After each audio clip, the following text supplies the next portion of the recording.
นะโมตัสสะภะคะวะโตอะระหะโตสัมมาสัมพุทธัสสะนะโมตัสสะภะคะวะโตอะระหะโตสัมมาสัมพุทธัสสะมะกะโยมะวะโยตุยังมาจากโกจิอุปาทโวญาตาตัตตายานายัสสะคาลิปาวะตัสสุมะกะโยมะวะโยตุยังมาจากโกจิอุปาทโวญาตาการจานานิอุปาตัสสะคาลิปาวะตัสสุมะกะโยมะวะโยตุยังมาจากโกจิอุปาทโวญาตาการจานาจิริสังกโสตติลัสสะกาลิอุปาสติมากาโยมาวาโยตุยังมาจากโกจิอุปาทโวญตามวัวสาตาวอันวาอุปาทวะเหตุนายอนตายอันใดอันหนึ่งก็ดีก็อย่าไหลมันเกิดมีแก่ทางเกิดมีประการหนึ่งอันวามบาตุกังบอดีโผอันในเสียสาลาให้เป็นท่านไปแล้วนั่งเก่าผู้วามเกินแต่คำแก้วแลเวนเจ้าบาอาพรนั้นในอันหนึ่งก็ดีก็อย่าไหลเสียงไปหมดไปก็ตามเถิดอาหาปานานีอันว่าปาปานานีคือว่าเงินแต่คำแก้วแลเวนอันโตลงมาในคำเรียนในเหนียวหวานหอมแสงไฟงามอาคาตุลาที่ไว้ตาตาสันในทางทางไล่ก็จึงลงมาในเหนียวหวานสวยประการสันนั้นเกินสวนอันว่าความกังวลอดตายอย่างใดอย่างหนึ่งก็ดีก็อย่าไหลมันเกิดมีแก่ทานเกิดของทั้งเข้ากองเครื่องบอดีโผอันใดอันหนึ่งก็ดีขออย่าไหลเสียหมดไปแก่ทานเกิดสัพพะทานีอันว่าทรัพย์สมบัติเก่าฟองนั้นทั้งหมดนั้นตกลงมาในกาเนใน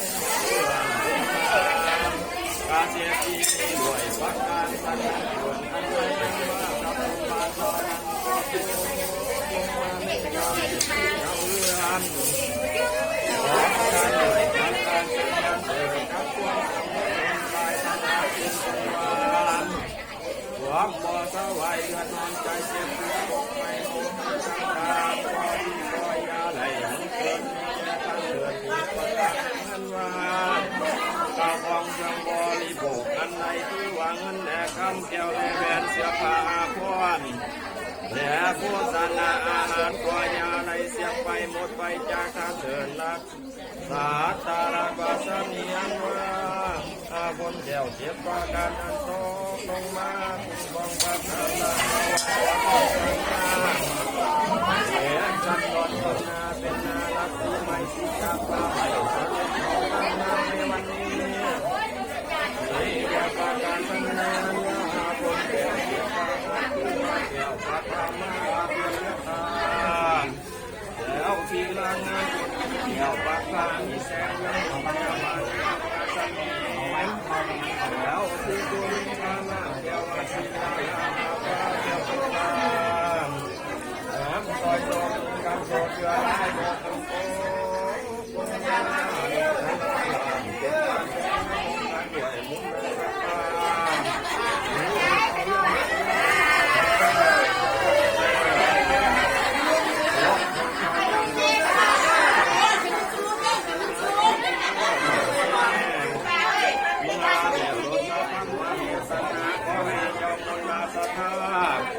จงไล่ล้างกรรมเอากรรมมาตามมาสมนังกามาเลี้ยวแล้วเทวต่างมีที่ต่าง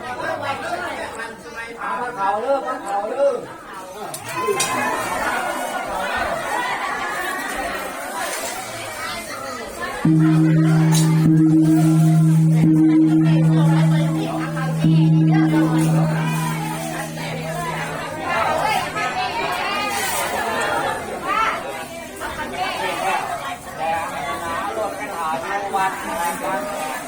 วัดก่อนไม่เป็นไรไม่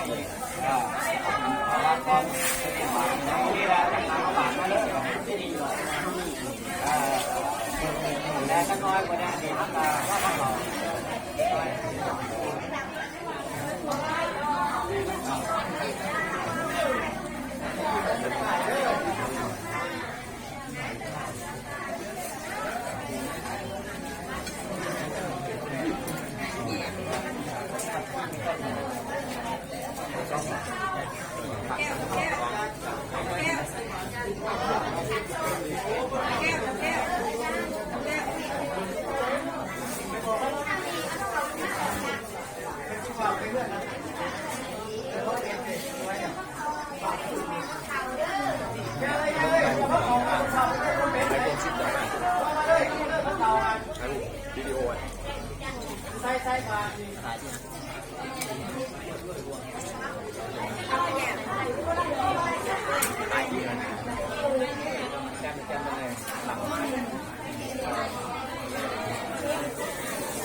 ใส่หู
ตอนที่1ผ่าผ่านมา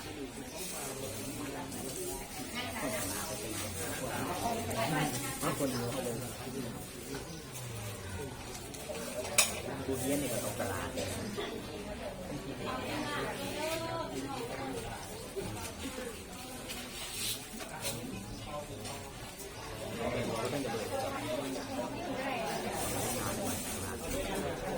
เพิ่มขึ้นอีก